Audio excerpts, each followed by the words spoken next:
हमारी जिंदगी में सोशल मीडिया इतनी गहराई तक उतर चुका है कि इसे नजरअंदाज करना अब लगभग नामुमकिन है। सुबह उठते ही सबसे पहले फोन देखना, फिर दिन भर की नोटिफिकेशन चेक करना और रात को सोने से पहले आखिरी बार स्क्रॉल करना, ये हमारी रोजमर्रा की आदत बन गई है। कुछ सेकंड का स्क्रॉल कई बार मिनटों और घंटों तक खिंच जाता है। लाइक्स और कमेंट्स से मिलने वाला छोटा सा डोपामाइन हिट हमें बार बार स्क्रीन की तरफ खींच लाता है। धीरे धीरे ये प्लेटफॉर्म सिर्फ टाइम पास का साधन नहीं बल्कि एडिक्शन बन गए।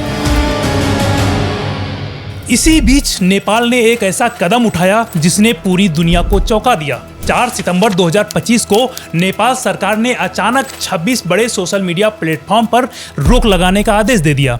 इस लिस्ट में फेसबुक, इंस्टाग्राम, यूट्यूब, एक्स यानी ट्विटर, लिंक्डइन, रेडिट, स्नैपचैट और व्हाट्सएप जैसे नाम शामिल हैं।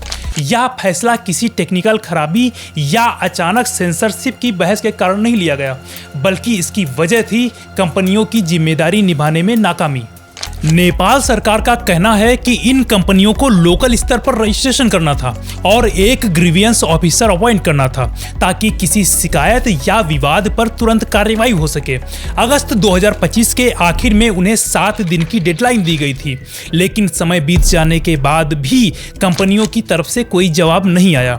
इसके बाद नेपाल टेलीकम्युनिकेशन अथॉरिटी को निर्देश दिया गया कि जिन प्लेटफॉर्म्स ने रजिस्ट्रेशन नहीं कराया है उन्हें तुरंत ब्लॉक कर दिया जाए।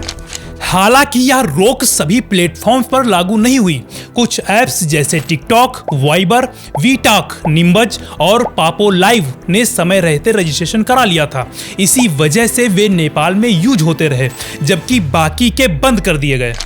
इस कदम का असर तुरंत दिखने लगा। कई स्टूडेंट्स ने नाराजगी जताई कि YouTube सिर्फ मनोरंजन का साधन नहीं है बल्कि पढ़ाई और सीखने का बड़ा जरिया है। नौकरी ढूंढने वाले युवाओं ने कहा कि लिंक्डइन के बिना नेटवर्किंग और अवसर तलाशना मुश्किल होगा। पत्रकारों और सोशल एक्टिविस्ट ने इसे सेंसरशिप और अभिव्यक्ति की आज़ादी पर हमला बताया।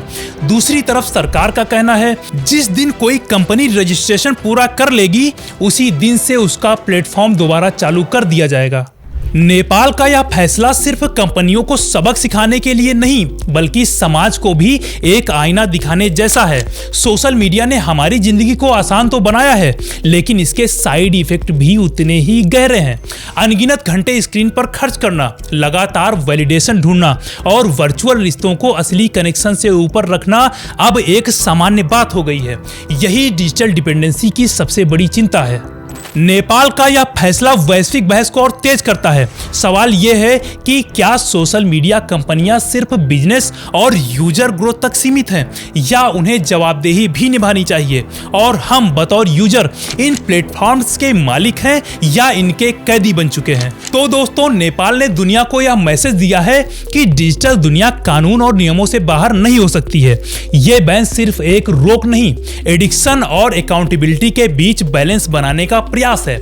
ये हमें सोचने को मजबूर करता है कि कहीं हम कन्वीनियंस और स्क्रीन के इतने आदी तो नहीं हो गए कि इसके बिना अपनी जिंदगी अधूरी लगने लगे।